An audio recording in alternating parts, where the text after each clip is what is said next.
Bonjour à tous et bienvenue pour cet épisode numéro 363 du Basket Lab, le laboratoire du jeu. Et aujourd'hui, on va revenir rapidement sur le trade de Mark Williams. Ça y est, les Lakers ont trouvé leur pivot. On va essayer de discuter de ce cas-là qui est plus complexe que ce qu'on le pense, je trouve. Et puis, comme d'habitude, pour soutenir le podcast, iTunes, Spotify, YouTube, petit like ou petites étoiles, bienvenue dans le Basket Lab.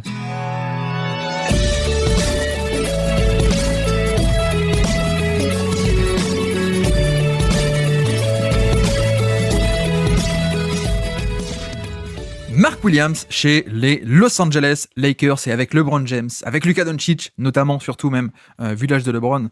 Bref, on va en parler. Je pense qu'il y a quelques éléments intéressants à soulever dans ce dossier Mark Williams. Donc allons-y. Le trade, d'abord. Donc, nous avons affaire à un échange entre deux équipes assez simple.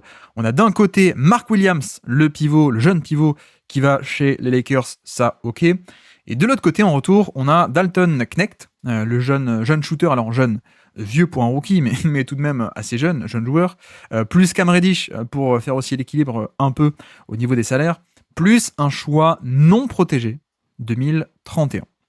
Et aussi, c'est pas fini, également un swap en 2030. Alors, pour expliquer rapidement, en NBA, on ne peut pas échanger à l'avance deux choix consécutifs. C'est la Stepien rule, parce qu'à l'époque, Ted Stepien, le GM des Cavs dans les années 80, a fait n'importe quoi.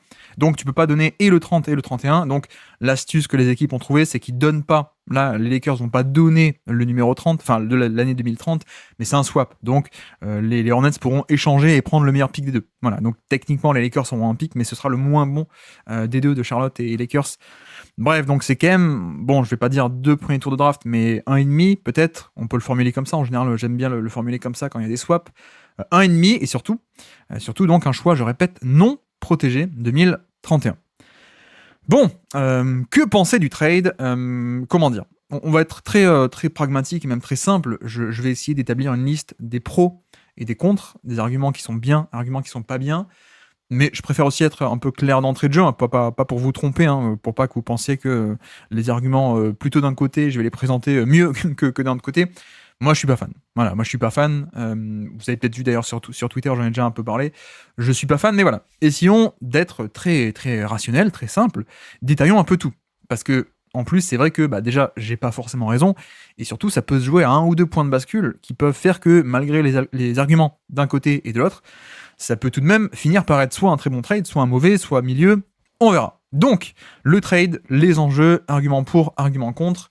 Déjà, première motivation, ça vous le savez, pour les Lakers, la première motivation, c'était de récupérer un pivot. Puisque, de toute évidence, Anthony Davis étant parti chez les Mavericks, le secteur intérieur était largement dépeuplé. Côté Lakers, hein, c'est-à-dire que Jackson Hayes, t'es bien gentil, mais c'est pas un vrai pivot NBA, quoi.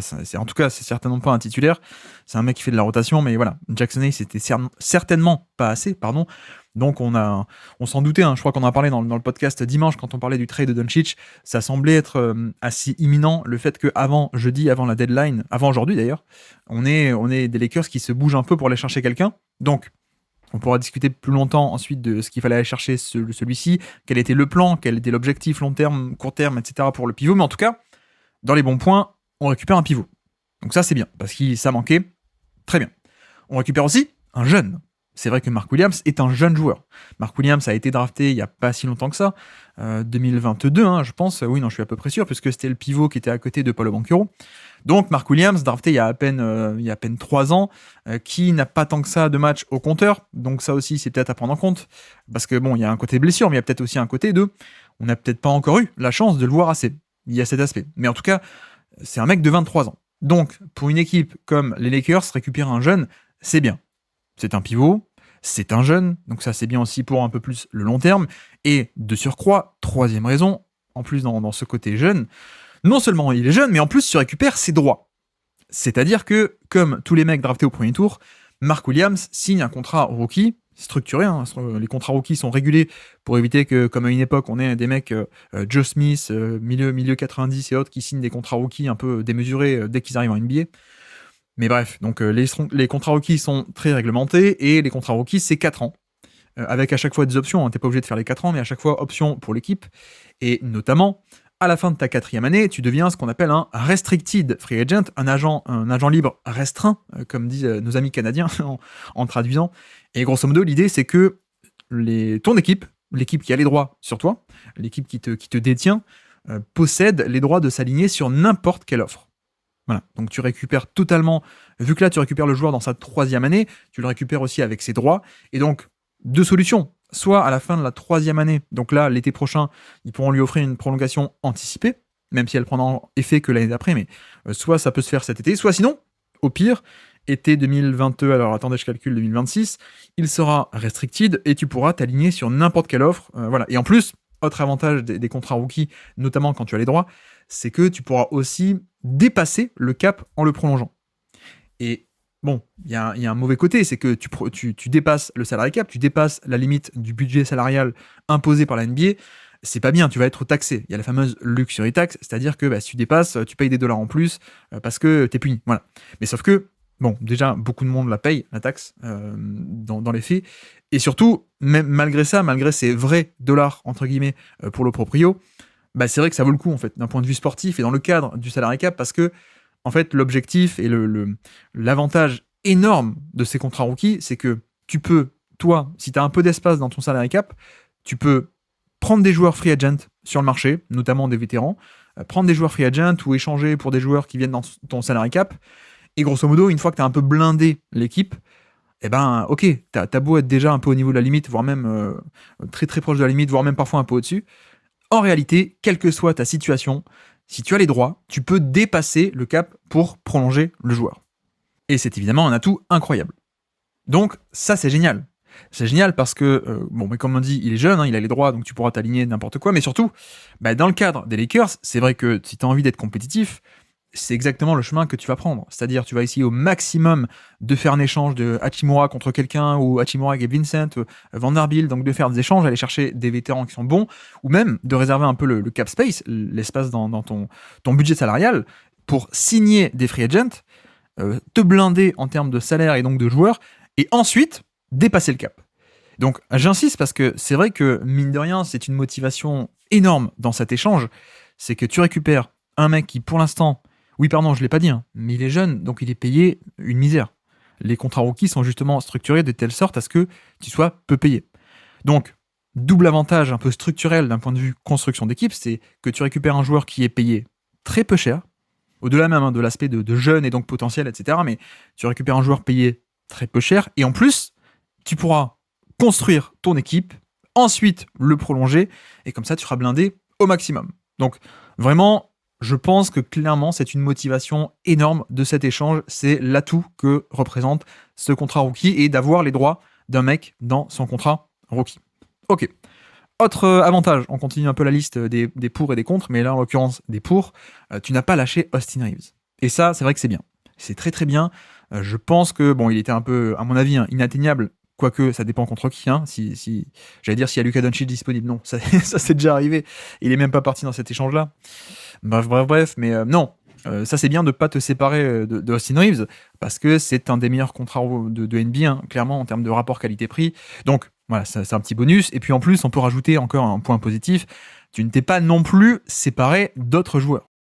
On pourrait y arriver, mais en effet, les options de Nick Claxton, les options de Robert Williams, les options de Chris Boucher, les options en termes de pivot sur le marché, ce sont a priori des joueurs payés plus cher, et donc tu aurais eu besoin, pas que d'envoyer des assets en termes de valeur et d'intérêt, genre le pic, mais tu aurais eu besoin, pour que l'échange puisse marcher, d'envoyer des salaires, toi aussi à ton tour. Or, en l'occurrence, là, tu n'as pas eu besoin de te séparer ni de Hachimura, ni de Gabe Vincent, ni de Jared Vanderbilt, ni de personne en fait. À part Dalton Knecht. Mais ça, c'est voilà, il faut bien aussi un petit salaire pour faire un équilibre vis-à-vis du petit salaire de Mark Williams. Mais ça aussi, clairement, pour moi, c'est un avantage dans le référentiel et dans l'optique de cette saison et du court terme.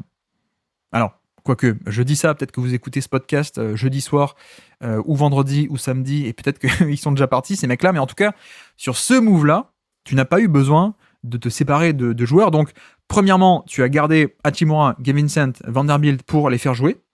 Alors que si tu avais échangé pour Claxton, il n'aurait pas été là. Donc tu aurais gagné Claxton, mais pas ces joueurs-là. Donc là, pour le run de Playoff 2025, tu auras ces mecs-là. T'as pas perdu du tout, même, je pense, en termes de profondeur d'effectif. Et ça, c'est bien. tu perds pas en termes de bons joueurs, ok. Ou alors donc, sinon tu peux aussi, comment dire, tu n'as pas grillé cette cartouche-là, quoi. Si d'ici jeudi soir, tu veux aller chercher quelqu'un d'autre, tu peux. Si par exemple, je dis n'importe quoi, vous m'excusez, s'ils veulent aller chercher Jerian Grant, pardon, pas Jerian, c'est le frère ça, il est plus en NBA, Jeremy Grant, tu te dis allez tiens, il coûte cher mais je veux un 3&D, hop, tu mets Hachimura dans la balance, voilà, tu utilises un peu le contrat d'Hachimura pour autre chose en fait. Donc clairement, tu as ce côté aussi en termes de, comment dire, d'un point de vue numérique en fait, de faire un 1 pour 1, de faire un petit joueur pour un, enfin de faire un joueur pour un joueur, un petit contrat pour un petit contrat, et donc de conserver tout ce qui est Vincent, Hachimura, Vanderbilt, etc., etc.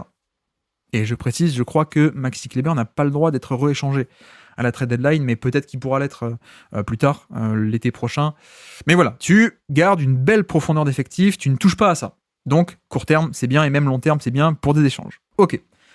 L'autre point positif, avançons, c'est également, ça commence à faire les points positifs, c'est également un pivot, c'est pas juste un pivot, c'est un pivot qui est grand et qui est long.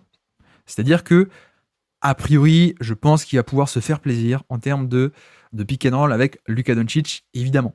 Voilà, moi j'en ai déjà parlé assez longuement. D'ailleurs, on a fait un live hier soir, mercredi soir avec avec Vince, qui a assez vite périmé, mais bref, j'en ai parlé à ce moment-là. Rejoignez-nous sur Twitch tous les soirs à 21h30 si ça vous dit. Mais oui, il y a cet aspect de c'est un pivot qui est grand, un pivot qui est long, et donc Luka Doncic a besoin, et il aime bien avoir ce genre de joueur, même, non, plus que le fait de bien aimer, il a aussi besoin tactiquement, pour être totalement optimisé, d'avoir un peu une menace verticale à côté de lui. C'est pas pour rien si Dallas a drafté Lively et ensuite est allé chercher Gafford.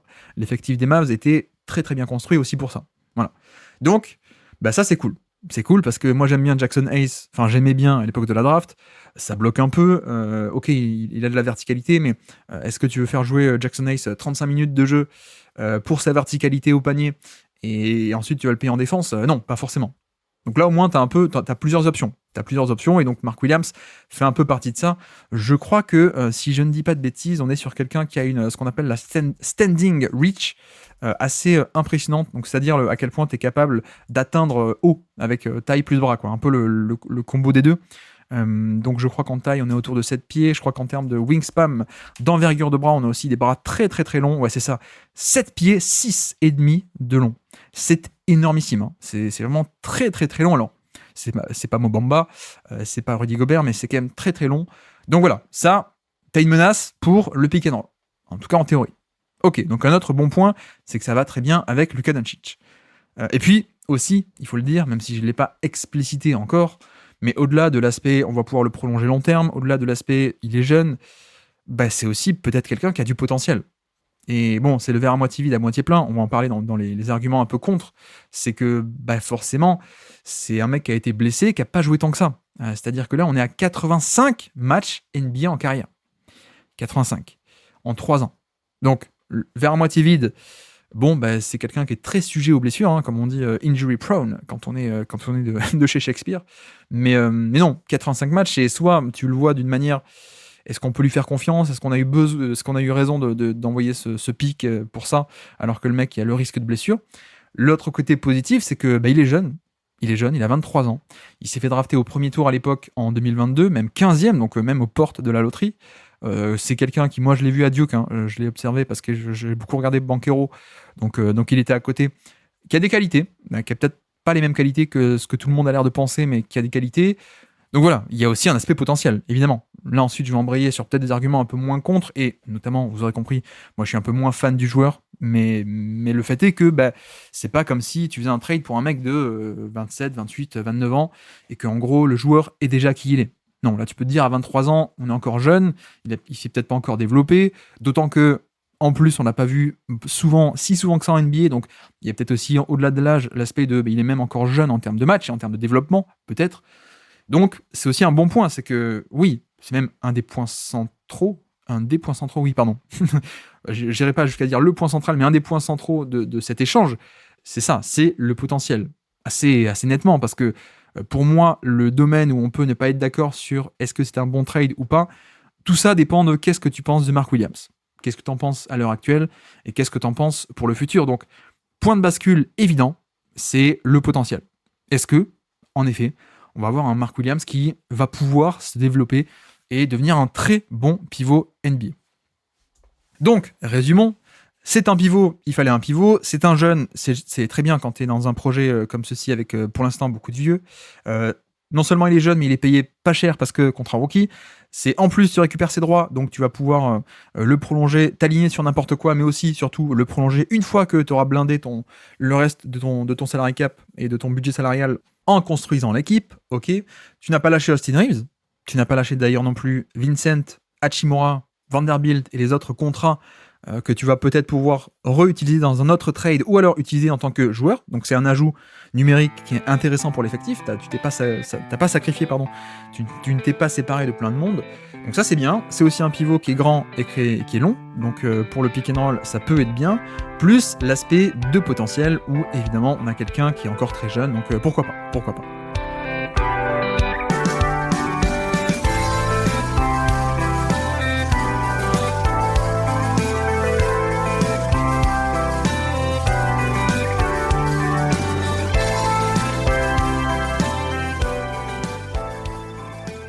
Donc, à présent, avançons sur les arguments contre. Déjà, première chose, c'est un peu l'élément charnière, parce que si vous n'êtes pas d'accord avec ça, vous n'allez pas être d'accord sur la pondération des arguments, sur le côté risque, sur le côté l'intérêt qu'il va faire ce trade, etc. Moi, je dois dire, je suis pas fan du joueur, mais vraiment pas fan. Enfin, j'aime bien, il n'y a pas de problème. Après, c'est vrai que j'ai vu depuis quelques temps, quelques mois, il y a une certaine hype autour de Mark Williams. Ces dernières semaines, d'autant plus d'ailleurs qu'il a fait quelques points au scoring contre la défense de Utah ou des trucs comme ça. J'avoue que je suis pas hyper fan. Donc on va dire que vis-à-vis du consensus collectif, je suis sans doute un peu plus bas que la moyenne. Donc forcément, moi quand on me dit il y a cette prise de risque qui est assez énorme qui a été prise, on va en discuter. Bah, je trouve que ça vaut moins le coup si moi j'estime que le joueur n'est pas à ce point bon. Donc déjà, premièrement. Bon, ensuite, c'est vrai que c'est peut-être un aspect gadget, mais vous allez voir pourquoi j'en parle. Mais moi, j'ai bien, tout à l'heure, j'avais parlé de pivot qui est grand et qui est long. J'ai fait exprès de ne pas citer toutes les qualités parce que précisément, il y en a une qu'il n'a pas. C'est la qualité d'explosivité. Et je trouve que pour l'instant, en NBA, ça s'est pas trop vu. Parce que c'est vrai qu'on est... Enfin, c'est pas trop vu. En tout cas, dans un peu ces chiffres de production, notamment de ce qu'on appelle le catch and finish, le rollman, les stats un peu de rollman en carrière en NBA, pour l'instant, sont très bonnes. Il n'y a pas de souci. Donc, un peu ce côté, il est un peu plus pâteau, il n'est pas hyper explosif. Il est grand et long, mais pas hyper explosif. Et peut-être un peu plus lent, pas trop ce côté vivacité. Si on regarde les stats, ça se voit pas trop. Après, le problème, c'est qu'il y a un angle mort sur ces stats, c'est que ne sont pris les paniers qui sont pris. Dans les stats de, il a 1,5 points par possession sur des rolls du pick and roll, d'accord, mais parce que ne sont tentés que les tirs qui sont tentés. Et en fait, ce que je veux dire par là, c'est que il y a aussi plein de situations où si le mec est un peu pâteau, il n'a pas le bon timing et qu'il y a des fois il met pas assez de pression sur le défenseur en drop, s'il n'arrive pas à glisser assez rapidement dans le dos de la défense, ou alors s'il n'est pas disponible, s'il est pas la passe elle est pas faite. Donc la passe n'est pas faite, il n'y a pas genre un mauvais tir, il n'y a pas un alley-oop manqué, quoi. Il n'y a pas de alley-oop manqué, donc aussi à faire un peu attention avec ce genre de stats, parce qu'en effet, là on pourrait m'opposer comme argument, regarde, pourtant il est parmi les meilleurs de NBA. Oui, mais la stat ne raconte pas tout. Il y a aussi cet angle mort de certains tirs ne sont pas tentés et ne sont pas reflétés. Enfin, il y a les tirs pas tentés ne sont pas reflétés dans la stat. Voilà. Les tirs non tentés sont pas reflétés dans cette statistique et donc voilà, moi j'ai aussi souvenir de parfois des situations de jeu où il roule pas assez vite, où il y a pas ce côté-là de menace verticale, etc. Et donc voilà, la Melo Ball ou n'importe qui fait pas la passe et ça fait pas un tir manqué. Donc ça n'affecte pas l'efficacité sur la stat. Bref, c'est vrai que moi de mon point de vue, c'est un peu dommage. C'est un peu dommage et je trouve qu'il y a vraiment besoin de ça pour Luka Doncic. Alors, je dis pas non plus qu'il est mauvais, hein. C'est pas du tout un mauvais mec sur rôle, mais c'est vrai que je le mets pas dans l'élite, quoi. Je le mets pas forcément dans le côté élite sur les rôles du pick and roll. Et c'est vrai que c'est peut-être un peu dommage. Voilà, il y a plein d'autres options très très cool là-dessus. Gafford était évidemment un des tout meilleurs de NBA là-dessus parce qu'il est à la fois grand, long, très puissant, mais en plus assez explosif.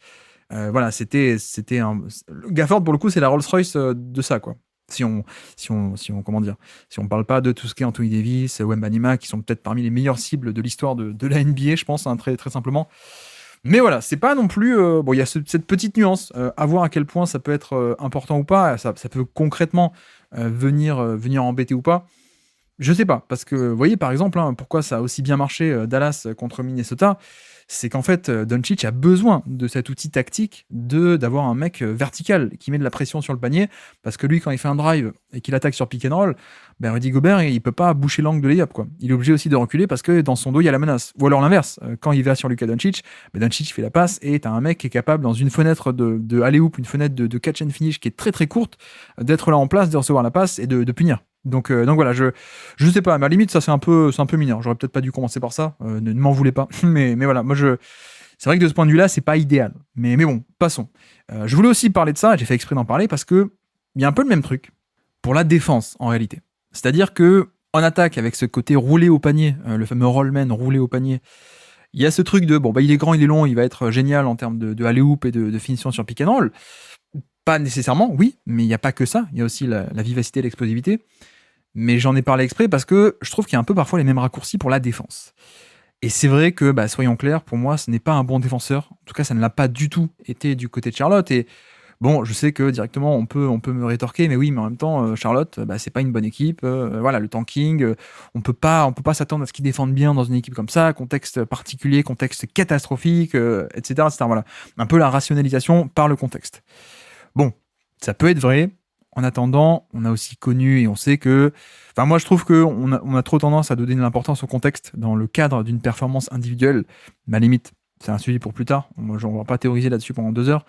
Mais vous voyez, par exemple, si on prend le cas de Walker Kessler, Kessler poste des chiffres défensifs et fait des performances défensives d'élite dans une équipe qui est pourtant, depuis qu'il est arrivé, absolument catastrophique. Enfin, sauf sur les débuts de saison, ça joue un peu côté Jazz, mais même cette année, là, ça joue même pas bien en début de saison. Mais voilà, on parle de... Ça joue bien en attaque. En défense, ça a toujours été catastrophique. Le personnel qui est aligné sur le terrain est plutôt offensif, donc pas du tout défensif, ça va pas du tout l'aider. Et pourtant, Walker Kessler fait des chiffres défensifs absolument monstrueux en termes de protection de panier. Et en fait, c'est clairement un des meilleurs prospects. C'est un prospect défensivement générationnel, Kessler. Le problème, c'est qu'il n'y a pas l'attaque, c'est qu'il y a 0 dribble, 0 passing, 0 shoot, 0 touché, donc c'est un peu problématique. Mais voilà, on voit bien qu'on peut déceler, en fait, dans des mauvaises équipes, des défenseurs d'élite, voire même des très bons. Je vais vous parlais de Daniel Gafford, vous allez voir un peu ce qu'il produisait à l'époque de Chicago, fin année 2010. On voyait déjà des perfs impressionnantes. Et dans les stats aussi, on le voyait un peu. Alors, pas les stats, pas le net rating, pas le defensive rating et toutes ces stats à jeter à la poubelle. On s'en fiche de ça. Mais des stats un peu ciblées, du genre à quel point tu défends bien le panier. Et vous prenez Gafford en début de carrière, il y a des bons chiffres aussi. Pas au niveau de Kessler, mais voilà. Vous prenez Rudy Gobert dans un Jazz qui est pas bon du tout au début, il y a de bons chiffres. Donc c'est vrai que moi j'ai un peu envie de tendre le cou à cette idée reçue que non, on peut pas le juger sa défense parce que l'équipe autour de lui était pas bonne. Certes, on peut pas regarder la performance collective. Parce que oui, c'est pas à lui seul qui, quand il va être sur le terrain, les Hornets vont poster genre le deuxième meilleur defensive rating de la ligue. Non, ça non, effectivement. Le defensive rating, c'est une performance collective, ça dépend beaucoup trop de qui est à côté de toi sur le terrain. Par contre, c'est vrai que sur d'autres domaines un peu plus précis, déjà, il y a l'évaluation un peu visuelle. Donc le côté, juste on analyse le match, ça premièrement.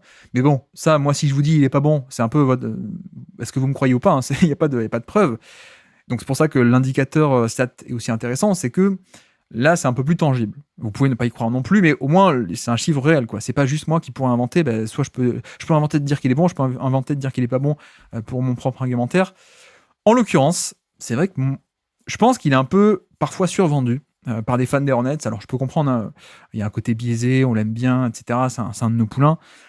Je suis pas convaincu par la défense. Et donc, pardon, je boucle la boucle. Il y a ce raccourci un peu en attaque du rollman égal élite parce que grand centimètre, taille et envergure. Et je trouve qu'il y a aussi ce raccourci un peu avec la défense où sans doute qu'on le projette beaucoup trop bon actuellement par rapport à ce qu'il est réellement. Et je dis pas qu'il n'a pas de potentiel. Je dis qu'actuellement, ne nous trompons pas, on n'a pas affaire à un défenseur qui est positif. Clairement pas. Et la stat la plus intéressante pour un pivot, bon, defensive rating, non, on s'en fiche parce qu'en effet, ça dépend trop des coéquipiers, ça. Et ça, ok, il y a des coéquipiers qui sont trop nuls. Par contre, il y a un domaine en particulier où il n'y a pas l'influence des coéquipiers, c'est à quel point ton pivot protecteur de cercle est capable de faire descendre l'efficacité de l'adversaire au panier. Donc, concrètement, à quel point tu infliges une perte d'efficacité aux adversaires relatifs à des situations où ils doivent tirer non pas face à toi, mais face à n'importe qui d'autre. Comparé donc à leur moyenne un peu autre de toute la saison, de tous les autres matchs, face à tous les autres joueurs. Bon, et ben en l'occurrence, en 3 ans de NBA, on est obligé un peu de tout mettre ensemble, puisqu'il n'y a que 85 matchs pour Mark Williams, donc il n'y a pas une saison qui peut sortir du lot. On met tout ensemble, on a sur 3 ans un bon échantillon, on est sur une perte d'efficacité infligée qui en fait n'est pas une perte, puisque les adversaires shootent à 0,2% mieux face à lui que face à n'importe qui d'autre. Voilà, donc plus 0,2%, bon à la limite, on peut dire 0 si vous voulez, donc c'est pas bien. C'est pas bien du tout en fait. C'est pas bien du tout. Pour vous dire un peu l'échantillon avec quoi est-ce qu'on travaille, on est sur à peu près 500 tirs défendus au panier, donc voilà, on n'a pas une saison qui compte, mais on a à peu près 3 saisons mis ensemble, et on a un peu ce résultat-là où on peut un peu plus s'y fier que si c'était 20 matchs et 20 tirs défendus. Mais donc, pour vous dire, les meilleurs de NBA, ils vont taper les moins 12, moins 13, moins 14% de perte d'efficacité infligée au panier. Et donc là, Mark Williams, on est à 0, quoi. À 0, même limite, les adversaires shootent un peu mieux. On n'est clairement pas sur de l'élite. Donc ça, c'est l'indicateur stat qui est très, très, très tangible, très, très factuel pour le coup, de finalement, sa présence au panier, elle se fait pas trop ressentir. Donc, certes, il y a les centimètres de taille, il y a les centimètres de longueur de bras, mais ça, c'est un peu la théorie. Dans la pratique, on n'a pas encore un mec qui est dans le bon positionnement, on n'a pas un mec qui a en termes de réactivité. Là, on n'est plus dans les stats, là on parle d'éléments concrets de jeu quand vous voyez les matchs, quand vous les analysez, vous les décortiquez. Il n'y a pas un bon timing, il n'y a pas une bonne réactivité, il n'y a pas non plus forcément, paradoxalement, une bonne puissance. Il peut un peu se faire manger parfois, c'est-à-dire l'adversaire qui lui rentre un peu dedans, qui arrive à le bouger un peu et donc à se libérer un angle de lay-up et à mettre le panier. Voilà, il y a un peu cet aspect où concrètement on n'a pas affaire pour l'instant du tout à un bon défenseur. Donc on peut rattacher à la notion de potentiel futur et long terme sur lequel les Lakers ont décidé de parier, mais en l'état, ne pensez pas qu'on a affaire à un bon défenseur. En tout cas, pas du tout un bon protecteur de panier. Il y a un peu de mobilité, mais je pense pas qu'on ait affaire à un niveau de mobilité suffisant pour parler de switch all. Après, ça peut faire partie un peu de ces pivots un peu polyvalents, un peu touche à tout. Jalen Duren est un peu comme ça, c'est-à-dire il est génial sur aucun domaine en particulier, notamment la protection de panier, mais il peut un peu toucher à tout, il peut un peu parfois switcher, faire du edge notamment, donc monter un peu sur les écrans et revenir, ou ce genre de choses. Donc voilà, on peut dire qu'il y a peut-être un aspect de polyvalence intéressant, mais bon, moi je pense que déjà, je pense que peu de monde regarde et analyse de près les Hornets. Il y en a qui le font, et il y en a qui vous disent, notamment beaucoup de fans des Hornets, qui vont vous dire c'est vrai que c'est pas génial, quoi. Et plus que des fans, il y a aussi, surtout, ce que je trouve intéressant, c'est un peu les deux sons de cloche qu'on a eu ce matin au réveil, avec des fans et des insiders Lakers ou autres qui étaient plutôt contents, plutôt très chauds. Et de l'autre côté, des analystes un peu côté Hornets qui sont en mode on s'en tire pas bien, on s'en tire pas si mal que ça, quoi, au final. Et la défense, elle est quand même irrégulière, et puis la santé, elle est quand même irrégulière, etc. Donc voilà. Moi, c'est un aspect qui m'embête un peu, c'est cet aspect de défense qui est pas top. Donc, si vous pensez que, grosso modo, les Lakers sont récupérés en l'état et de suite un Clint Capella, non. Il pourrait s'améliorer et le devenir petit à petit, mais pas en l'état. On n'a pas affaire à un bon protecteur de panier, on n'a pas affaire à un mec hyper explosif sur les rolls du pick and roll, donc on verra. Et l'autre aspect, donc, par rapport à la défense, c'est que, en fait, ce que je veux dire, c'est que si on a affaire à un joueur qui est surtout là pour une menace de verticalité et pour l'attaque, et qui, en fait, n'est pas bon en défense, est-ce que, très simplement, pour ce profil-là, attaque mais pas défense, est-ce qu'il n'y avait pas beaucoup moins cher ? Et en fait, c'est une question un peu rhétorique, parce qu'il me semble que oui. Il me semble qu'il y avait quand même des options qui, soit pour le même prix, étaient bien meilleures, soit des mecs un peu plus risqués, type Robert Williams, meilleur en défense, même s'il y a le risque de la blessure, lui aussi. Robert Williams, ok, il y a le risque de blessure, mais ne faisons pas comme si Mark Williams n'en avait pas non plus. Mais bref, donc, est-ce que vraiment, pour un mec qui est plutôt actuellement, à court terme, va être un apport surtout offensif, est-ce qu'il n'y a pas moins cher, quoi ? Est-ce que ça valait le coup de dépenser tout ça juste pour un peu... on rêve de la défense à long terme. Ça me paraît cher. Donc pour moi, c'est aussi un point qui est pas bien, quoi. Un argument contre ce trade. C'est que, et en tout cas une raison pour laquelle moi j'aime pas, c'est que je peux comprendre l'idée d'aller chercher un pivot, de pas faire Jackson Hayes que Jackson Hayes. Je peux comprendre l'idée d'aller chercher un plutôt pivot offensif, mais je pense qu'il y a mieux à faire. Je pense qu'il y a mieux à faire pour le même prix, ou à payer beaucoup moins cher et faire mieux, quoi. Parce que pour le coup, même, je vais dire n'importe quoi, mais même sur le marché des buyouts, je pense qu'il y aurait eu moyen de trouver une menace verticale, buyout ou pas cher, ou second tour de draft, ou des mecs comme ça, quoi. Donc voilà. C'est un peu dommage d'avoir ce profil qui est un peu, pour l'instant, que d'un côté du terrain. Je pense qu'on peut aussi rajouter dans l'équation l'aspect, on l'a déjà un peu évoqué, mais de injury prone, de être sujet aux blessures, disons-le en français. Bah, c'est vrai que c'est pas rien non plus. Hein. Je crois qu'on en a parlé tout à l'heure, mais 85 matchs NBA en 3 ans, allez, 2 ans et demi de carrière NBA, 85 matchs. Donc c'est-à-dire une saison complète, quoi. Une saison complète en 3 ans. L'équivalent, en tout cas. C'est pas des masses, hein. C'est pas des masses du tout. Et c'est vrai que sur cette question, en plus, parce que je viens de parler de Robert Williams, moi qui aurait été une de mes options plutôt privilégiées, on me répond que Robert Williams aussi, il est sujet aux blessures. Certes, mais c'est pas pareil de prendre un mec sujet aux blessures sur un pari à court terme, c'est pas pareil que de le faire sur un pari long terme. Parce que, encore une fois, Robert Williams n'aurait pas coûté autant. Je pense pas, hein, même je suis à peu près sûr. Donc oui, il y a peut-être ce côté, Robert Williams, 2 ans de contrat, enfin 1 an et demi maintenant. Tu le prends, peut-être que tu le prends, il va pas trop jouer et qu'il va être blessé, et voilà. Mais dans le pire des cas, il joue pas, t'en es débarrassé dans 1 an et demi. Là, il y a quand même un investissement qui a été fait assez lourd en termes de prix, on va y arriver.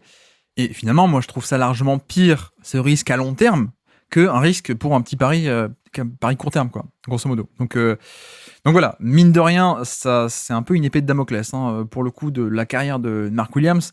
Après, il y a aussi des cas où ça se passe très bien. Il y a des cas à la Stephen Curry où il prend un contrat très en dessous du marché parce qu'il est blessé, alors que, donc on a compris, ça devient le meilleur contrat de NBA. Il y a aussi des cas où malheureusement les blessures persistent et puis ça bloque, ça freine aussi le développement. Il n'y a même pas que le côté présence ou absence sur le terrain. Si vous prenez quelqu'un qui en fait va manquer régulièrement 20, 30, 40 matchs par saison, c'est quand même plus compliqué de se développer, de devenir, de passer des étapes, de devenir un titulaire NBA, très bon titulaire NBA, All-Star, All-NBA, etc. Si vous jouez 40 matchs par an, quoi. Il y a un peu ce côté aussi très, très basique du plus t'es absent, moins tu te développes aussi, en un sens. Je pense qu'on peut prendre l'exemple, vous allez me dire, bon, c'est pas pareil, mais Zach Collins, Zach Collins, par exemple, qui était très, très prometteur, drafté très tôt dans le top 10, je crois, ou pas loin du top 10 à l'époque, Gonzaga. Voilà, le mec, on a bien senti que bon, c'est un joueur NBA sympathique, j'allais dire, non pas cette année, mais qui était pas mal, quoi. Mais le fait d'avoir été autant absent chaque année, on n'a jamais eu finalement cette carrière qui a décollé, quoi. Parce que même lui-même, en termes de bosser son jeu, tu peux pas. Quand t'es littéralement blessé et que tu te reposes chez toi et que t'as une blessure au pied, tu peux pas bouger, t'as une blessure au genou, tu peux pas bouger, enfin, voilà, tu peux même pas être à la salle en train de bosser tes moves, de bosser ton jeu. C'est un peu l'effet qui se coule, malheureusement. C'est la double peine. C'est non seulement il est pas présent, mais en plus il peut pas se développer, il peut pas devenir meilleur. Malheureusement. Et j'insiste un peu parce que, comme on l'a un peu évoqué, vous le savez, c'est un pivot. Et c'est vrai que les blessures de dos, pour des pivots, c'est pas anodin. Là encore, on peut trouver exemple et contre-exemple, mais c'est vrai que pour blessure au dos, on peut penser à Dwight Howard, qui, une fois que ça a commencé à être un problème, ça n'a plus jamais été le même, quoi. On a malheureusement, c'était fini le Dwight Howard MVP, calibre MVP, All NBA First Team, All Defense, Depoy, etc. Une fois que ça a commencé à se blesser au dos, c'était un peu le début de la fin. Bon, ceci n'est pas cela, hein, on n'est pas sur du comparaison 1 pour 1, mais c'est vrai que la récurrence des blessures, pour un mec aussi jeune en plus, je sais pas, ça fait partie du risque. Donc c'est vrai que, quitte à finalement envoyer un asset aussi gros, peut-être ne pas le faire sur un joueur aussi risqué. Et j'insiste, je reprécise, pour moi, il n'y a pas que le risque des blessures. Parce qu'encore une fois, on peut me répondre, oui, il y a un risque, mais peut-être que ça va bien se passer. Peut-être qu'il y a bon traitement, bonne condition physique, ça va passer. Oui, mais finalement, même si ça passe, reste encore la problématique du jeu et du fait que sportivement, pour l'instant, moi, je le trouve pas si intéressant que ça, pour l'instant, sportivement. Donc voilà, il n'y a pas que le risque de blessure. Alors que, moi, un mec comme Robert Williams, à mon sens, le problème, c'est juste la disponibilité. Mais quand il est sur le terrain, il est bon. Et puis, d'ailleurs, tant qu'on est aussi à parler du joueur, moi, j'avoue que c'est un élément qui, à mon sens, est un peu significatif. Et en plus, ça vient un peu... voilà, c'est pas que cet élément-là, mais ça vient un peu recouper avec mon propre avis, où je suis pas très chaud sur Mark Williams. En tout cas, pas autant que la hype autour de lui, j'ai l'impression. Mais n'oubliez pas, et pour moi, bel indicateur, les Hornets sont une équipe en reconstruction.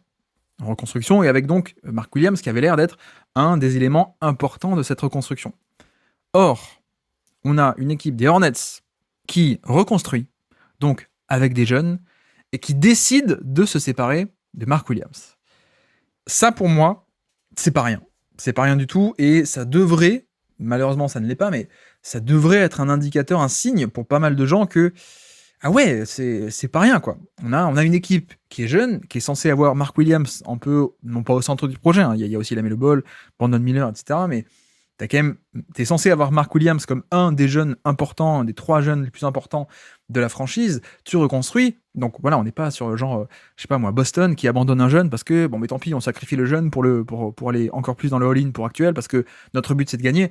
Non. Non, non, non. Là, on parle d'une équipe de jeunes, une équipe de reconstruction qui abandonne sur le projet Mark Williams. Alors, on peut argumenter éventuellement que le prix était trop alléchant, mais tout de même, en fait.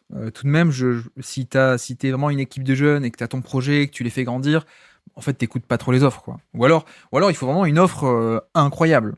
Or là, je trouve qu'on n'est pas totalement là-dessus non plus, quoi. On n'est pas. Je trouve que l'offre est un peu déraisonnée par rapport aux Lakers, on va en parler, mais c'est pas non plus genre, tiens, prends, je sais pas moi, l'offre de Kevin Durant, quoi. Genre 4 tours de draft non protégés qui sont envoyés à Brooklyn. J'exagère, hein, mais vous voyez ce que je veux dire, qu'on n'est pas non plus sur la méga ultra giga offre qui pourrait convaincre les Sixers à l'époque de lâcher Joel Embiid, les Nuggets de lâcher un Jokic de 22 ans, ou voilà. On n'est pas là-dedans. C'est une belle offre, une très belle offre, et à mon avis, les Lakers ont mis trop, mais c'est pas non plus au point de dire, bon, abandonnant totalement une de nos pièces centrales parce que c'est trop intéressant. Je trouve pas non plus qu'on soit là-dedans. L'offre est sympathique, pour eux même très sympa, mais c'est pas au point de, mince, il était intouchable, mais il l'est plus actuellement.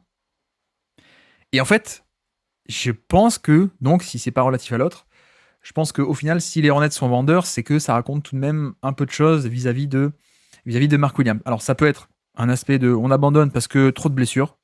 Ça peut être aussi on abandonne parce que finalement on a bien vu le potentiel depuis 2-3 ans, le niveau de jeu, c'est sympa, mais c'est pas à ce point sympa. Vous l'interprétez comme vous voulez. Peut-être que j'ai faux, je sais pas, mais moi je l'interprète un peu comme ça. C'est que mon avis, hein. C'est que mon podcast, c'est que mon avis.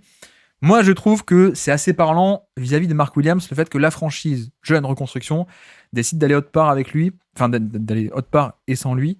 Pour moi, c'est un élément que, voilà, il y a peut-être la valeur de Mark Williams réelle, la valeur sportive, qui est un peu plus basse que ce qu'on peut lire ou entendre à droite à gauche sur les sphères un peu parfois de fans de Hornets. Et au passage, ça peut aussi rappeler certains cas. Le plus connu étant évidemment le cas de Michael Carter-Williams, qui maintenant, c'était il y a 10 ans maintenant, l'échange de Carter-Williams, qui fait un début de saison, début de carrière chez les Sixers un peu étonnant.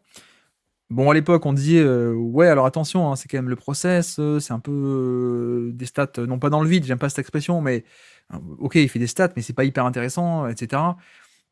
L'aura médiatique était autre. Hein. L'aura médiatique autour de Michael Carter-Williams, qui était rookie de l'année, c'était quelque chose, et pourtant, Saminki, il a dit, bah non, en fait, hein, nous, on a bien vu que le joueur était, ok, il est sympa, mais il est pas à ce point sympa, quoi. Donc en plus, le mec à la cote, je l'échange. Je pense que, toute proportion gardée, on est un peu là-dessus. Et si vous pensez, je l'ai tweeté ça je crois, mais si vous pensez que c'est un manque de respect envers Mark Williams de le comparer à Michael Carter-Williams, c'est que soit vous n'avez pas connu, soit vous vous souvenez mal de quelle était l'aura médiatique et la cote sur le marché des équipes, mais aussi par rapport aux fans, de ce qu'était Michael Carter-Williams en février 2015.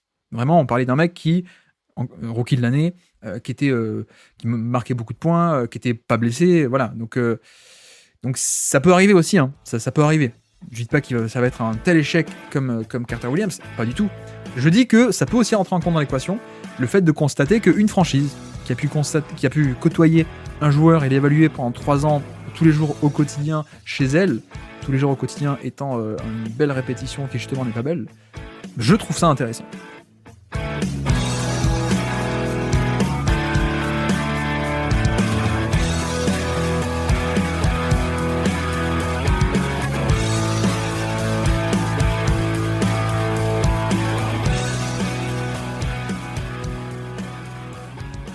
Bref, avançons, on continue un peu la liste des contres et pourquoi j'aime pas trop ce trade. Venons-en au prix. Je pense qu'on ne peut pas y échapper. Moi, clairement, je pense que le prix est trop grand. Par exemple, hein, admettons que les Lakers, pour exactement toutes les mêmes raisons que j'ai citées plus haut, veuillent tenter le pari Williams. C'est-à-dire, il est jeune, il a du potentiel. En plus, pour l'instant, il n'a pas trop montré parce qu'il a été absent, mais on peut espérer que les blessures, ça s'arrête un peu et qu'il soit un peu plus en forme. Il y a l'avantage que c'est un contrat rookie, donc il va pas être cher. Il y a l'avantage que c'est un mec qu'on peut prendre grosso modo gratuit, sans mettre dans la balance des mecs Hachimura, Gabe Vincent, Vanderbilt. Donc c'est vraiment un ajout sans quasiment rien envoyer en retour. L'aspect aussi du contrat rookie de payer pas cher, l'aspect aussi du contrat rookie de on obtient aussi ses droits, donc free agent restrictif, blablabla, vous avez compris. Si, admettons que les Lakers veuillent tout de même tout ça, si sur la table, ils avaient mis un ou plusieurs second tours de draft, s'ils avaient mis sur la table seulement un swap, comme ça a été le cas pour le swap de 2030, ça m'aurait moins dérangé. Je pense que le pari peut se tenter. Moi, il me plaît pas, mais parce que j'ai un avis un peu plus bas que la moyenne sur Mark Williams, mais même moi, je peux totalement le défendre, ce pari. Tu es dans une situation particulière avec les Lakers, tu as déjà un effectif qui est un peu blindé, tu as aussi beaucoup de vieux. Tenter ce genre de pari sur un jeune, bah ouais, c'est cool, ça se fait. Ça se fait. En revanche, là où on diffère sans doute, et peut-être même pas de beaucoup, hein, mais là où on diffère sans doute peut-être ceux qui sont pro ce trade et moi, c'est que pour moi, le potentiel et le joueur n'est pas à ce point intéressant pour y mettre ce prix-là. Donc, très concrètement, je répète, hein, mais si on avait mis juste un peu moins pour tenter ce pari, j'aurais dit, bon, bah, je suis pas fan, mais je comprends, c'est cool. On est vraiment, on se base sur le long terme, il y a des avantages à court terme au niveau du salaire, au niveau des joueurs qu'on peut garder, etc. Ça se tente, ok. Là, pour le coup, le prix, il est pas si bas que ça, hein, mine de rien. On parle pas de simplement un deuxième tour de draft, ou deux, voire même trois, allez, on s'en fiche. Les deuxièmes tours, c'est pas pareil, quoi. C'est des mecs draftés 35, 40, 50, on s'en fiche un peu. Voilà, on parle pas de ça.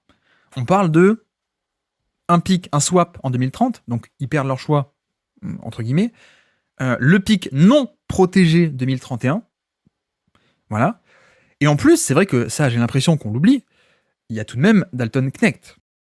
Et en effet, Knecht, bon, on a été un peu déçus ces dernières semaines comparé au début de saison un peu tonitruant. Il a un peu oscillé entre la bonne surprise, je passe titulaire et finalement non, il y a trop de compromis défensifs donc on te fait moins jouer, etc. Ça reste un rookie. Ça reste un rookie, un top shooter avec un bon profil, un shooter de grande taille, donc pour la défense ça peut être viable plus ou moins, grosso modo. On parle pas d'un tout petit Bryn Forbes ou des mecs comme ça. Voilà, je dis pas qu'on est sur du 1 pour 1. Je dis pas que Mark Williams, sportivement et en termes d'attrait, ça vaut Dalton Knecht. Mais, je veux dire, c'est pas que un salary filler, quoi. C'est pas que pour faire l'équilibre des salaires. Pour moi, Knecht a aussi un attrait, a aussi une valeur sportive. Je pense. Donc, il y a ça à rajouter en plus. Et le gros du problème, c'est qu'il y a ce tour de draft 2031.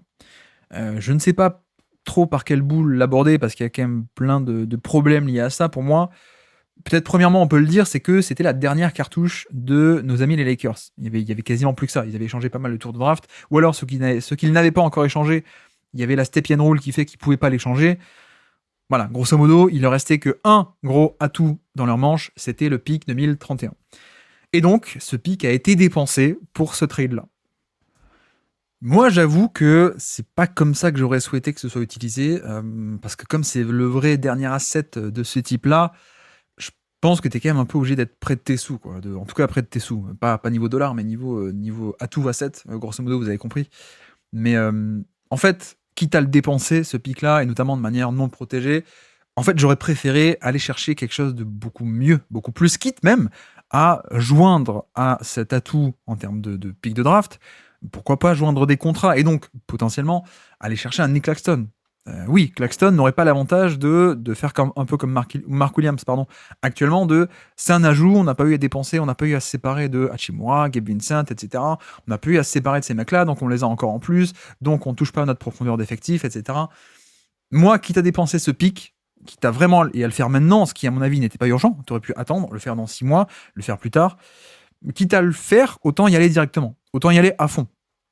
C'est un peu mon idée, c'est-à-dire que soit on allait chercher un mec de remplacement un peu pour du court terme, quitte même à prendre un peu un pari risqué, hein, de type Robert Williams ou des mecs comme ça, ou voire même le marché des buyouts, voire même, je sais pas, plein de possibilités, mais soit on fait un petit trade, soit sinon on y va. Si on y va vraiment, quoi. Là, j'ai un peu l'impression que la valeur du pic a été un peu, entre guillemets, gâchée. C'est peut-être un peu sévère, mais clairement, tu aurais pu avoir beaucoup mieux, quitte à donc inclure cet atout très précieux sur la table. Et donc, pourquoi pas Claxton, qui est notamment, pour moi, je suis plus haut que la moyenne sur Claxton, pour le coup. C'est vrai que peut-être on n'est pas d'accord là-dessus aussi. En tout cas, nos désaccords, si vous nous écoutez, si vous m'écoutez et que vous n'êtes pas d'accord, c'est peut-être, ça vient de là. On a une pondération, une évaluation assez différente de ce qu'est Nick Claxton, qui pour moi est un top 50, top 60 NBA, parce que la protection de panier est à ce point importante en NBA et en basket, parce que c'est un mec qui peut faire du switch all totalement. C'est un vrai, pour le coup, verticalité et explosivité d'élite, qui a un peu de passing, même si on le voit pas trop, mais bref, pour moi, voilà, c'est un exemple de, ok, on fait un vrai all-in, mais un all-in long terme, mais un vrai bon joueur long terme. Claxton, il vient de re-signer l'été dernier, il était disponible, enfin, je veux dire, en termes de, il pouvait être échangé, hein, je veux dire, il n'était pas bloqué. Voilà, t'aurais pu te dire à la fois futur long terme et aussi court terme en plus, donc c'était intéressant. Mais quitte à mettre un truc sur la table, on y va à fond, quoi. Donc, quitte à mettre ce pic non protégé, plus 20 millions d'Hachimura, plus je sais pas combien, 11 millions de Gabe Vincent, et grosso modo, on arrive au 27, au 28 de Claxton, qui en plus d'ailleurs, t'as même pas besoin de mettre autant, parce que je crois qu'il a un contrat dégressif, donc t'aurais pu aussi, t'as même pas besoin de te séparer de autant, mais voilà. Moi, quitte à utiliser ce pic, et ça, la valeur de ce pic, j'aurais préféré faire un vrai coup de all-in et un vrai coup de long terme, et de l'autre côté, le second aspect qui me dérange, c'est que le pic est non protégé. Et ça, j'avoue que moi, ça me dépasse un peu. Alors, je suis pas GM, aucun de nous n'est GM a priori, sauf si il y a Nico Harrison qui nous écoute là. Hi Nico, mais what have you done? Non, pardon, mais on n'est pas GM, mais moi, je suis un peu. Je comprends. J'arrive à voir pourquoi c'est revenu à la mode, parce que on était sur un marché où le pic non protégé avait totalement disparu. Donc un jour, il y a un mec, Matisse Bia, qui est arrivé, qui a dit, moi, pour avoir plus de pouvoir sur le marché qu'un autre, je vais donner des pics non protégés. Donc c'est le fameux échange de Kevin Durant. Mais pendant 10 ans, c'était devenu quelque chose d'absolument... C'était interdit. Plus personne ne faisait ça. C'est tellement risqué d'échanger un pic non protégé que ça ne se faisait plus et qu'à chaque fois, il y avait au minimum des protections très légères. Ne serait-ce que top 3, ne serait-ce que top 5, en fait. Pour une raison qui est simple, hein, c'est le fameux trade de Pierce et Garnett, à l'époque. Pierce Garnett et Jason Terry échangés à Brooklyn, qui voulaient faire un all-in avec ces trois-là, plus Deron Williams, Brook Lopez, etc. Et les pics non protégés, vous le savez, Brooklyn ensuite a été mauvais, donc ils ont tanké, enfin ils ont été mauvais de facto, hein, et donc ça a donné Brown et Tatum. Et donc 2013, ce trade-là, pendant 10 ans, il n'y a plus rien eu, plus aucun quasiment échange avec des choix non protégés. Et en 2023, Mati Gibia, nouveau propriétaire, qui arrive et qui dit non, mais moi pour avoir Durant, ok, personne n'en donne, moi j'en donne. Moi je donne du pic non protégé. Donc en 2023, 10 ans plus tard. Et c'est vrai que depuis 2023, il y en a quand même pas mal. Hein. Alors, j'exagère un peu, mais je crois que les Hawks aussi en 2022 avaient donné des pics non protégés pour des jeunes téméraires. Enfin voilà, c'est vraiment, ça commence à redevenir à la mode. Je trouve ça extrêmement risqué. Je trouve ça extrêmement risqué, d'autant plus quand c'est pour le faire pour Mark Williams, qui encore une fois, hein, peut-être qu'on n'est pas d'accord, et peut-être que c'est la raison du désaccord, c'est qu'on a une pondération différente du joueur et ou de son potentiel, mais je trouve que c'est très cher payé pour un Mark Williams de donner un pic 2020, pas 23, 2031 non protégé, quand tu ne sais pas quel sera l'état de ta franchise. C'est vraiment assez étonnant. Et je le précise parce que LeBron James, c'est quand même quarantenaire désormais, donc il sera plus là en 2031. Tu peux toujours te dire que Luka Doncic sera là, mais on va aussi en venir au problème de sa free agency et de l'attrait de ton équipe. La seule solution, la seule possibilité où moi j'aurais été enclin à lâcher ce pic, et notamment non protégé, ça aurait été de dire, bah, typiquement, Claxton, voilà, un vrai bon joueur que tu acquiers dès maintenant. Alors Claxton, ou alors, je sais pas moi, son équivalent sur un poste 3, quoi, ou voilà, un mec du top 30, 40, 50, voilà, ce type-là, c'est un joueur de ce calibre-là. T'aurais fait ça, j'aurais été enclin à mettre ce pic-là. Pourquoi? Parce que ça aurait voulu dire être compétitif dès maintenant, être une bonne équipe. Et en gros, hein, tu sacrifies ton futur, mais pour être bon maintenant, et pour être très bon maintenant. Ce n'est pas le cas avec Mark Williams. Ce n'est pas le cas. Non seulement t'es pas très bon maintenant, hein, on l'a dit, c'est pas un mec qui performe en défense pour l'instant, c'est pas un mec qui est hyper complet en attaque non plus, même s'il a fait 30 points contre Utah Jazz. Mais il y a ce truc de je sacrifie mon futur pour un présent qui est pas si fort que ça. Et donc, disais-je, revenons-en là où je voulais venir, quid de la free agency de Luka Doncic? Et là encore, je sais que je peux me prendre pas mal de retours depuis ce matin, comme quoi, mais non, mais bon, c'est quand même Los Angeles. Et je suis d'accord, c'est moi-même qui ai avancé ces arguments dans le trade pour Luka Doncic. que j'ai fait dimanche dernier, mais bon, en fait, le truc, c'est que Doncic, ne pouvant pas signer un supermax, il n'a pas cette incentive de rester, par exemple, à Dallas, prendre 70 millions plutôt que 50. Je pense qu'il y a une possibilité qui est assez réelle, qu'ils se disent, bah, finalement, bon, vous êtes gentil avec Los Angeles, effectivement, il y a du soleil, effectivement, c'est cool, il y a des stars, effectivement, il y a plus de deals en termes de marketing, hein, de pub, mais en fait, je vais tester le marché, quoi. Et d'autant plus si, donc, tu t'es toi-même un peu affaibli et que tu n'auras pas une équipe qui va être si fabuleuse que ça, et que de l'autre côté, tu as potentiellement des équipes qui vont s'armer, bien s'armer, et être beaucoup plus attirantes. Je veux dire, il y a quand même, pour l'instant, on n'en parle pas trop, hein, et moi, j'en ai parlé un peu au deuxième degré, là, depuis quelques jours, en mode, imaginez Doncic plus les Spurs ensemble, ce serait génial. On n'en parle pas trop, hein, mais je pense que ça va être un ogre sur la free agency, les Spurs. Parce que t'as Wemby. Je pense aussi que Denver, on arrive plutôt à la fin de cycle de Jamal Murray, là, j'ose espérer, en tout cas, et qu'il va peut-être falloir faire une transformation. Donc, voilà, ça aussi, mais il y a plein d'équipes, hein. Il n'y a pas que eux, il n'y a pas que ces deux-là. On parle de ces deux-là parce qu'il y a Wemby, d'abord, et qu'il y a de l'autre côté, il y a aussi Jokic, qui est peut-être un des meilleurs amis de Doncic, on l'a bien vu. Donc voilà, je parle de ça, mais je pense qu'il y a plein d'autres équipes qui pourraient être totalement compétitives, et finalement, également dans une meilleure situation sportive pour accueillir Doncic. Donc, il y a ce truc de Los Angeles, c'est bien gentil, mais si à côté de ça, LeBron est parti, il n'y a plus AD aussi, ça c'est malheureusement. Il y a Austin Reeves qui est sympa, mais voilà. Il y a Hachimura, Finney Smith, Gabe Vincent, Vanderbilt, on parle pas de mecs qui seront là à long terme, hein, on est d'accord. Et on peut toujours me répondre, oui, mais ces mecs, on peut les échanger contre du long terme, justement. Oui, mais avec quoi? Avec quel atout, désormais, on va arriver à transformer ces contrats de joueurs sympathiques en des joueurs qui, à l'été 2026, vont être suffisamment bons pour que Doncic se dise ah ouais, j'ai envie de rester. Ah ouais, je vais préférer rester chez ces Lakers-là, plutôt que aller aux Spurs, plutôt qu'aller à Denver, plutôt qu'aller à Boston, plutôt qu'aller n'importe où. Hein. Je dis n'importe quoi, mais plutôt qu'aller dans une équipe qui va être armée, qui aura des choix pour le futur, qui aura des bons jeunes, et déjà des bons joueurs, etc., etc. Par exemple, hein, un truc tout bête, mais imaginons qu'un joueur comme Giannis arrive sur le marché. Bon, bah t'as quoi à proposer maintenant? T'as pas grand-chose, quoi. Donc voilà, on pourrait aussi faire le raisonnement, oui, mais non, mais t'inquiète pas, Doncic il va rester parce qu'on va aussi lui ramener une autre star à côté. Je veux bien, mais comment?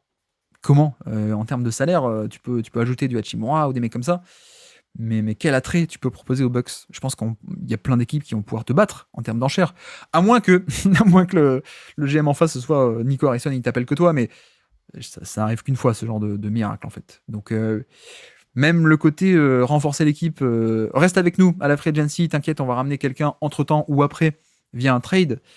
Je veux bien, mais les options sont quand même assez limitées, quoi. Notamment parce que tu as un franchise player qui s'appelle LeBron James, que tu vas pas pouvoir le flip, tu vas pas pouvoir l'échanger contre quelque chose, quoi. Il arrive en fin de vie NBA, et voilà, la valeur va s'évaporer, quoi. Tu peux pas, t'es pas genre le Utah Jazz qui a Donovan Mitchell et qui dit allez, on l'échange contre, on refait le plein de pics en échangeant Mitchell. Non, là t'es avec LeBron et t'es en mode bon bah il vieillit, laissons-le partir, respectons la légende, on va peut-être pas l'échanger sauf si lui il veut. Mais grosso modo, t'as un contrat énorme qui va s'évaporer dans la nature, quoi. Et tu peux pas avoir de retour sur ça. Tu peux pas l'échanger. Ou en tout cas, même si tu voulais, là, je suis pas sûr que tu l'échangerais contre des tonnes, quoi. Donc c'est un peu ma crainte aussi, quoi. C'est que même si on a un acteur comme Giannis qui arrive sur le marché, les Lakers sont quand même très en bas de l'échelle en termes de capacité à l'attirer. Et Giannis ou d'autres, hein, même des joueurs de calibre un peu inférieur, quoi. C'est un peu ma crainte. C'est un peu ma crainte. Là, le truc, c'est que, je le répète, hein, pardon, t'as grillé une de tes dernières cartouches. Donc, l'an prochain, dès la draft prochaine, je crois, tu pourras utiliser le pick 2032 qui va être disponible. Mais en fait, non, tu pourras pas l'utiliser. Puisque si tu as échangé 31, tu peux pas échanger le 32. Step and roll, tu peux pas échanger des choix consécutifs dans le futur. Donc, c'est bien gentil, mais la free agency, c'est presque demain, en fait, de Doncic. C'est presque demain. Donc, je répète, hein, mais si tu avais utilisé ce pick pour aller chercher un top joueur à mettre à côté de Doncic, t'aurais pas eu l'atout futur, t'aurais pas eu attends, reste chez nous, regarde, on a plein de picks à échanger pour améliorer l'équipe, mais t'aurais eu un vrai bon joueur fort. Bon, t'aurais pu avoir un attrait. Là, c'est pas le cas. Là, en fait, c'est un immense pari, et pardon d'en parler que maintenant dans le podcast, on est à la fin, mais pour moi, c'est un immense pari. Parce que si Mark Williams, ça marche pas, pour quelque raison que ce soit, pour des blessures, ou parce que, effectivement, sportivement, c'est sympa, mais sans plus. Si Mark Williams, ça ne marche pas, on est concrètement dans une situation où tu vas arriver à la free agency, été 2026. Tu vas dire, bon, peut-être que LeBron, à la trade deadline, va être aux Warriors. Bon, je pense pas, vu que maintenant, il y a Butler, mais bon, peut-être que LeBron, ce sera fini. 2026, encore une fois, je dis ça, vous me voyez pas, là, j'en pleure, je suis triste, mais bon, c'est la vie, tout a une fin. Il y aura sans doute plus LeBron. Il y aura sans doute un Mark Williams qui, il aura que, pardon, il a 23 ans, là, il aura 24-25, quoi, pas plus. Est-ce qu'il va exploser en 18 mois? Ce serait fantastique, mais ça me paraît pas évident. Donc, t'as un pivot jeune et imparfait, on va dire. Peut-être on peut le formuler comme ça. T'auras plus LeBron, t'auras sans doute Austin Reeves, que j'adore, que j'attends qu'il explose, mais je suis pas sûr qu'un jour il explose à très très haut volume. Je commence un peu à me faire à cette idée-là. Et t'as un effectif avec quoi? C'est Hachimura, Gabe Vincent, je sais même plus s'ils seront encore sous contrat. Et par ailleurs, donc pas des tonnes de bons joueurs. Et par ailleurs, tu regardes les choix de draft, et tu dis, ah mince, on n'a pas grand-chose non plus à échanger pour le futur. Ça va être quoi le pitch à Doncic? Ça va être, reste à Los Angeles, tiens, on te file, allez en douce, un peu comme Austin Reeves. En douce, on te file une maison de vacances, une maison secondaire gratuite, mais t'en parles pas à la NBA, non, mais je rigole, mais je pense qu'on se rend pas compte de à quel point on peut être dans un scénario non pas catastrophe, mais pas très bon, quoi. Je veux dire, on est en février 2025. La free agency Doncic, c'est en juillet 2026. C'est dans un an, un peu plus d'un an. Bon, si t'as des bons joueurs, mais pas plus, si t'as pas de pic, tu vas dire quoi à Doncic? Si, il reste chez nous, tu vas voir, on va construire une belle équipe autour de toi. Et Doncic, il va dire, d'accord, mais comment? Et avec quoi, en fait? Avec quoi? Là, j'ai sous les yeux les contrats. Bon, tu auras peut-être Hachimura que tu pourras prolonger, mais qui ne sera pas sous contrat à l'été 2026.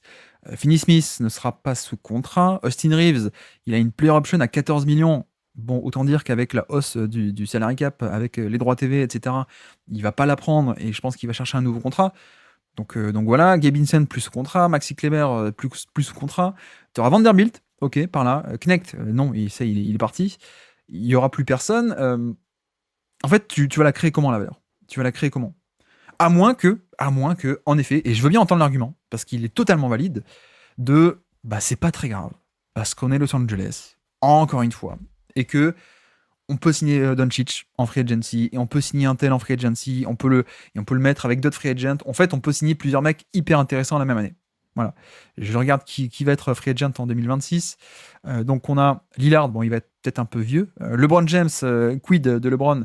Je ne sais pas. Bradley Beal, je suis pas sûr qu'il va être intéressant. Kevin Durant, Zach LaVine, Trae Young, mais je suis pas sûr que Trae Young avec Doncic soit intéressant.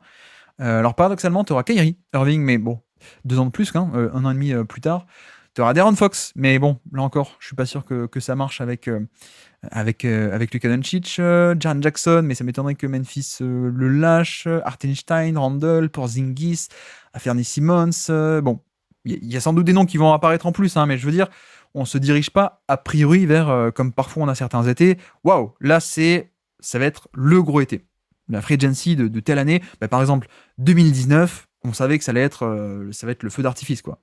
T'avais Kawhi Leonard, du coup j'oublie Durant, Irving, etc. Il y a des étés, c'est des gros étés. Là, on peut totalement me rétorquer, non mais c'est pas grave, le choix 2031, de toute façon cet été-là, 26 ou alors 27 ou 28, on est les Lakers, on peut toujours signer des gens. Oui, mais bon, c'est en ce sens que moi j'aurais peut-être pas dépensé le choix de draft 2031 non protégé sur Mark Williams, parce que premièrement il est pas assez bon, et deuxièmement est-ce que tu t'es pas un peu condamné parce que t'as fait un move pour récupérer un joueur qui est pas si intéressant que ça. Alors encore une fois, relatif à des standards de candidats au titre, on est d'accord, c'est un jeune très sympathique, mais relatif à des candidats à des standards de candidats au titre, c'est pas si intéressant. Donc en soi le move est peut-être surpayé actuellement, et peut-être même que le choix 2031, est-ce que tu pourrais pas t'en mordre les doigts? Est-ce que peut-être qu'en 2031, tu seras pas encore en train de galérer? Oui, mais Los Angeles, free agent, ils peuvent toujours signer des mecs. C'est vrai. On peut aussi réétudier la décennie d'avant et voir qu'ils ont passé une décennie entière en étant nullissimes. Et pour le coup, c'était la même ville de Los Angeles, c'était les mêmes Lakers, c'était les mêmes contrats pubs plus élevés qu'ailleurs. Ils ont eu personne. Il y a une traversée du désert jusqu'en 2018, de quasiment toute la décennie, qui est affreuse. Qui est vraiment du tanking. Il y a du Kendall Marshall, il y a du Xavier. Mince, comment il s'appelle? Bref, on s'en fiche. J'allais sortir des noms random, mais vous avez compris, quoi. Donc, je sais pas. Moi ce coup du choix non protégé ne me plaît pas trop, et surtout pas pour un joueur de ce calibre. Après, essayons un peu de conclure vis-à-vis de ce risque de la free agency de Doncic. Je pense que ce risque est réel. Je, je suis pas sûr qu'en un an et demi, les Lakers aient encore les atouts pour transformer du Gabe Vincent, Hachimura, Vanderbilt, Christian Wood, des mecs comme ça, en d'un coup, ça va être une équipe fabuleuse où tu vas pouvoir vendre un projet plus intéressant qu'ailleurs. Je suis pas sûr. Je pense que le projet Lakers se fasse en free agency. Si en effet Luka Doncic veut tester le marché, je pense que là le projet Lakers avec des joueurs pas mal mais pas top et pas trop d'assets pour les échanger et les transformer, je suis pas sûr que ça soit génial face au projet Spurs. Je suis pas sûr que ce soit génial face à tiens, il y a encore Jokic dans son prime d'ici un an et demi. Est-ce que tu veux pas venir pour finir le prime? Et puis, donc, comment va se jouer ce trade? On peut un peu se projeter. Qu'est-ce qui va faire que le trade est une réussite ou pas? Ou qu'est-ce qui fait qu'aujourd'hui on peut être en désaccord? Le point de bascule est assez évident pour moi, c'est Mark Williams. Et en effet, si d'un coup on a un pivot titulaire NBA, même qui explose beaucoup plus que ça, oui, en effet, vous allez pouvoir aller chercher mes tweets de février 2025 en mode mais tu racontes n'importe quoi, regarde dans ta face. Et oui, bah oui, et en plus en même temps, je l'aurais bien cherché, et puis voilà. Mais de l'autre côté, s'il peine à confirmer, eh ben, c'est un peu nul, quoi. C'est un peu nul. T'as payé cher pour un joueur pas top. Et sachant que dans l'effectif, t'as LeBron vieux, des role-players sympas, mais pas plus, quoi. Donc en gros, là, l'équipe, si on se projette, l'équipe, c'est Doncic, Austin Reeves, un ou deux jeunes, quoique non, même plus trop. Il n'y a plus Knecht, il n'y a plus Christie. Il n'y a pas grand-chose, quoi. Il y a vraiment, vraiment pas grand-chose. Et ça va vite. Ça va très vite, l'été 2026. Ça va très vite. Donc, en effet, c'est peut-être pas ça qui va ou qui pourrait tout gâcher. C'est pas dit non plus que si Lupic avait été utilisé sur un méga package pour aller chercher Claxton, pour aller chercher Miles Turner, bon, est-ce que ça aurait forcément sauvé l'intersaison 2026 ou le capacité à le garder? Je ne sais pas. Je ne sais pas. Mais là, en tout cas, c'est un pari qui est sacrément risqué. Parce que le point de bascule dans tout ça, c'est quid de l'évolution et du niveau de Mark Williams. Si vous êtes un peu chaud sur lui, vous êtes très satisfait de ce trade, je pense. Si vous êtes un peu moins chaud sur le joueur, vous êtes comme moi, un peu dubitatif et même un peu pensif, quoi. Parce que oui, techniquement, hein, comme on a dit dimanche, hein, quand tu as un Luka Doncic, tu as déjà fait 70% de la reconstruction. Et ce qui serait encore plus bête, c'est que tu arrives à mettre la main sur un mec comme ça, mais que tu n'arrives pas à le garder. Parce que l'équipe autour, elle est un peu bizarre, quoi. Elle est bizarre. Elle n'est pas assez bonne, plutôt. Pardon, excuse-moi, je perds mes mots. Donc voilà, j'espère que ça n'aura pas fait trop défaitiste comme podcast vis-à-vis déjà de la free agency de Luka Doncic.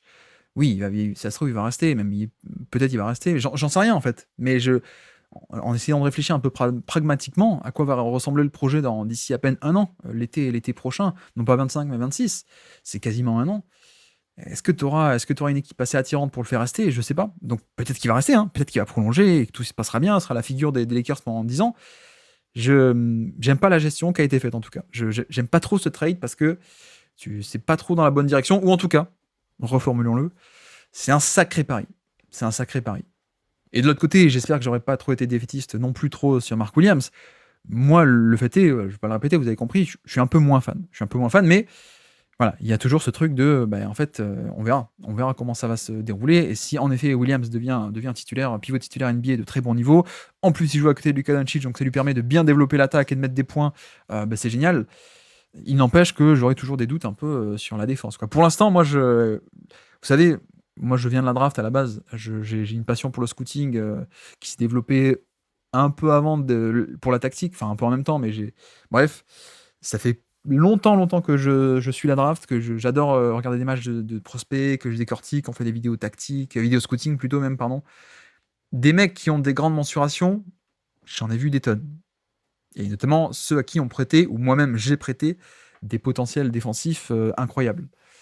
Après, c'est pas pareil d'être un bon défenseur et d'avoir le potentiel de bon défenseur. Enfin, je veux dire, on peut en prendre plein d'exemples, il y en a des tonnes.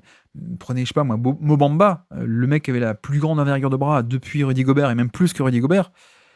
Bon, bah ça s'est jamais concrétisé. Alors que vous regardez le profil à la base, c'est un mec qui est drafté top 5, top 6, top 7, je sais plus, mais qui est très grand, qui est extrêmement long, qui en plus a un pivot qui a du shoot, donc la licorne, presque une licorne, quoi. Bon, bah défensivement, surtout, c'est ça qui bloque, quoi. C'est qu'on n'a pas du tout un mec qui est bon, quoi. À l'inverse de quelqu'un avec des mensurations équivalentes, Rudy Gobert, qui en fait, dès ses premières minutes NBA, tu voyais que, ah ouais, des stats un peu, non pas avancées, mais un peu précises, de type à quel point il défend bien le panier, etc. Tu voyais directement des marques d'élite. Un peu comme d'ailleurs Walker Kessler actuellement. Un peu comme Gafford à l'époque de Chicago. Un peu comme, voilà, des mecs comme ça qui sortent du lot, quoi. Moi, en termes de scouting et de prospects et de développement de joueurs, je me suis tellement cassé la gueule sur plein de prospects que j'aimais, plein de prospects que je voulais voir réussir, plein de prospects à qui j'ai mis un peu la charrue avant les bœufs, en mode non, mais il a le potentiel, il va devenir un bon défenseur. Je me suis tellement planté en fait que je suis un peu Saint Thomas maintenant. J'attends de voir. je crois quand je vois. Donc voilà, à suivre la défense, qui est peut-être aussi un point important, parce que voilà, s'il est capable de mettre des lobes, c'est très bien. S'il est capable de mettre la pression au panier, de faire un rollman, c'est très bien. Si en plus, j'ai toujours pas dit, alors qu'on est en fin de podcast, mais il y a quand même un peu de toucher de balle. C'est pas n'importe quoi. C'est pas que du catch and finish. Ça que j'aime bien d'ailleurs, c'est que c'est pas tant que ça un catch and finish à la Capella explosif. Il a un peu de toucher, il a un peu de hookshot parfois autour du panier, donc ça c'est cool. C'est un profil un peu différent dans les faits que le stéréotype du catch and finish rollman, quoi, rim runner, on va dire.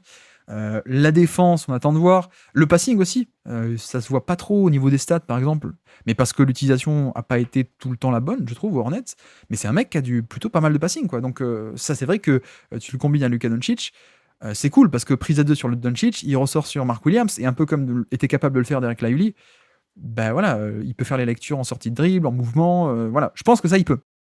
Mais c'est vrai que, premièrement, tant que c'est pas là, tant que c'est pas fait, je ne vais pas considérer que c'est un très bon joueur tant qu'il ne le sera pas concrètement. J'ai été guéri du biais du potentiel et du biais du jeunisme, moi. J'étais comme ça, et maintenant je suis de plus en plus réticent. Et de l'autre côté, quitte à mettre ce prix, est-ce qu'on n'aurait pas pu le mettre sur un pari un peu plus sûr, quoi. Ça veut pas dire que c'est un pari, ça veut pas dire que ça va être un échec, hein. Il y a toujours une probabilité que ça marche, mais ça me semble un pari assez risqué. Donc est-ce qu'on n'aurait pas pu trouver un mec où la probabilité que ça réussisse était de 30% plutôt que 10 ou 15? C'est un peu mon avis, et j'attends de voir, parce que je vois venir un peu ce truc de la Free Agency 2026. Là, on est un peu retombé, hein, on commence un peu à retomber du rêve absolu. Waouh, on a récupéré Luka Doncic, c'était inespéré, etc. Maintenant, il va falloir le garder. Il va falloir le garder, Doncic. Et peut-être ça va passer sans problème. Peut-être aussi que Doncic, il va voir ça, il va dire, j'ai pas choisi Lakers, je peux choisir. Vu que de toute façon, j'ai pas un supermax qui m'attend, pourquoi pas tester le marché et voir ailleurs et prendre la meilleure opportunité possible, quoi. Quitte à ne pas à ne pas être payé à 75 millions par an, quitte à être payé 50, autant que je choisisse où je les prends les 50. Donc voilà pour ce trade qui, à mon avis, va rester et sera intéressant à évaluer d'ici 6 mois, 12 mois et même 18 mois à l'occasion de la Free Agency 2026. Charnière, à mon sens, dans l'histoire des Lakers. Merci à tous d'avoir suivi cet épisode, j'espère que ça vous aura plu. Et donc voilà pour nos amis les Lakers, les Los Angeles Lakers. J'avoue que je suis un peu dans le flou pour l'instant. Je pense qu'on va vivre une période de transition là entre la fin de LeBron et le renouveau avec Doncic. Mais quid de ce renouveau? Est-ce qu'il va durer? Est-ce qu'il n'y a pas la Free Agency qui va arriver? Vous avez compris, je vais pas me répéter dans l'outro, mais voilà, c'est une période de transition assez atypique, et hâte de voir ce dossier Mark Williams. J'espère que j'aurai réussi à expliquer avec assez de nuances, en tout cas, moi, mon point de vue et les quelques difficultés que moi je trouve dans ce dossier. J'espère d'ailleurs ne pas avoir offensé trop de monde en mode peut-être que Doncic, mais non, Doncic il va rester, Mark Williams il est bon, tu vas voir, tu racontes n'importe quoi. Bon, peut-être, hein, de toute façon j'ai quand même assez souvent tort, donc en effet il est possible que je raconte plein de bêtises. Mais voilà, je voulais au moins essayer d'expliquer 2-3 pistes de comment est-ce que ça peut tourner, quelles sont un peu les nuances qu'on peut mettre à droite à gauche. Mais si c'est juste pour dire et rappeler le potentiel de il est jeune, il a 23 ans, c'est un coup pour le futur, on l'a fait en début de podcast et c'est assez trivial, vous avez vu. On n'a pas passé autant de temps sur les pour de ce trade, c'était plus intéressant d'expliquer les nuances, mais voilà, effectivement il y a des pour, il y a des arguments en faveur de ce trade. Et en effet, rappeler qu'un jeune de 23 ans, ça peut avoir du potentiel, oui, je l'ai fait, mais je ne vais pas non plus y passer 1 heure dessus. Donc voici pour ce podcast qui j'espère va pouvoir sortir jeudi après-midi, comme ça ce sera fait. Ensuite on se retrouve peut-être ce soir nous on se retrouve ce soir, mais peut-être que vous, ce sera passé. Mais jeudi soir à 21h30, notre live post-trade deadline, nous on vous la fait pas vivre, mais on fait l'after, c'est-à-dire qu'une fois que les trades sont passés, que Trash Talk ou d'autres vous auront fait vivre la deadline, vous venez chez nous pour une analyse de ce qui s'est passé. Et je précise parce que si vous écoutez ce podcast-ci, vendredi, samedi, dimanche, nous avons le replay de ce live qui va être disponible, je pense en podcast, soit sur le flux dédié au podcast, soit sinon sur le flux principal. Selon si c'est intéressant ou pas, je peux même carrément le mettre sur le flux principal. N'oubliez pas aussi les chaînes YouTube différentes pour les replays de live, c'est une chaîne à part, ou le Basket Lab évidemment. Et pour les plus fidèles, nous sommes en toute fin de podcast. N'hésitez pas, et n'oubliez pas surtout, de saluer notre camarade Kendall Marshall, évidemment, qui a été cité dans ce podcast. N'oubliez pas, vous les fidèles de fin de podcast, de saluer Kendall Marshall. Et donc, sur ce, je vous remercie une nouvelle fois de m'avoir écouté jusqu'au bout.